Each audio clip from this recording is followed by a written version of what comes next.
جو فجر میں نہیں اٹھتا، نماز نہیں پڑھتا، یہ نشے میں، یہ ٹن ہے. اور اگر ان باتوں کو سن کر اس کا نشہ نہ ٹوٹا تو موت کا فرشتہ اس کا نشہ توڑے گا پھر، اور اس کا فائدہ کوئی نہیں ہوگا. نماز نماز نماز 5 وقت، کوئی گنجائش نہیں نماز چھوڑنے کی. آپ بوڑھے ہو، بیمار ہو، نماز پڑھو. وضو نہیں کر سکتے، تیمم کر، نماز پڑھنی ہے. کھڑے ہو کے نہیں پڑھ سکتا، بیٹھ کے پڑھ، نماز پڑھنی ہے. بیٹھ کے نہیں پڑھ سکتا، لیٹ کے پڑھ، نماز پڑھنی ہے.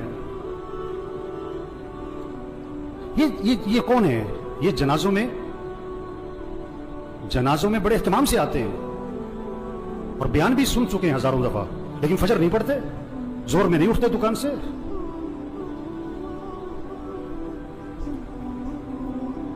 حضور اکرم صلی اللہ علیہ وسلم فرما رہے ہیں نماز میری آنکھوں کی ٹھنڈک ہے، اور نماز آپ کے لیے مصیبت بنی ہوئی ہے. آپ سے فجر میں اٹھنا مصیبت بنا ہوا ہے، آپ سے اذان سن کے دکان چھوڑنا مصیبت بنا ہوا ہے. اللہ کے نبی تو فرمایا نماز میری آنکھوں کی ٹھنڈک ہے. آپ نے فرمایا اسلام اور کفر میں فرق کرنے والی چیز نماز ہے. اگر آپ نماز نہیں پڑھ رہے، اگر آپ نے آج فجر نہیں پڑھی، آپ کفر کی طرف جا رہے ہو. یہ جنازہ پیغام ہے، ہوش میں آؤ، نماز پڑھو، دین سیکھو. نماز کے فرائض سناؤ، نہیں آتے؟ کیوں نہیں آتے؟ سیکھے نہیں؟ دین سیکھو، یہ پیغام ہے. قرآن پڑھو، قرآن پڑھو، قرآن پڑھو. یہ قبر میں اخبار نہیں، یہ موبائل نہیں کام آئے گا. قرآن قرآن قرآن قرآن. سال ختم ہو رہا ہے، میاں صاحب کا، شیخ صاحب کا قرآن ختم نہیں ہوتا ہے. صبح اٹھتے ہی قرآن نہیں کھولتا ہے، موبائل کھولتا ہے. آپ صلی اللہ علیہ وسلم نے فرمایا قرآن پڑھا کرو، یہ قیامت کے دن تمہارے لیے سفارش کرے گا. آپ نے فرمایا جو رات کو سورہ ملک پڑھے گا اللہ اسے قبر کے عذاب سے بچا لیں گے. قرآن پڑھو بھائی، اللہ کا ذکر کرو. ہاتھ میں تسبیح نظر آنی چاہیے. موبائل بھی رکھو، تسبیح بھی تو رکھو. سب کی جیبیں چیک کرو، 2 موبائل نکلیں گے، تسبیح ایک بھی نہیں نکلے گی. کسی کو موبائل تحفے میں دو، بڑا خوش ہوتا ہے. کسی کو تسبیح تحفے میں دو. آپ صلی اللہ علیہ وسلم نے فرمایا جو 100 مرتبہ پڑھے لا الہ الا اللہ لا الہ الا اللہ لا الہ الا اللہ، فرمایا جو 100 مرتبہ روزانہ پڑھے گا، جب قیامت کے دن اٹھے گا تو اس کا چہرہ 14ویں رات کے چاند کی طرح چمک رہا ہوگا.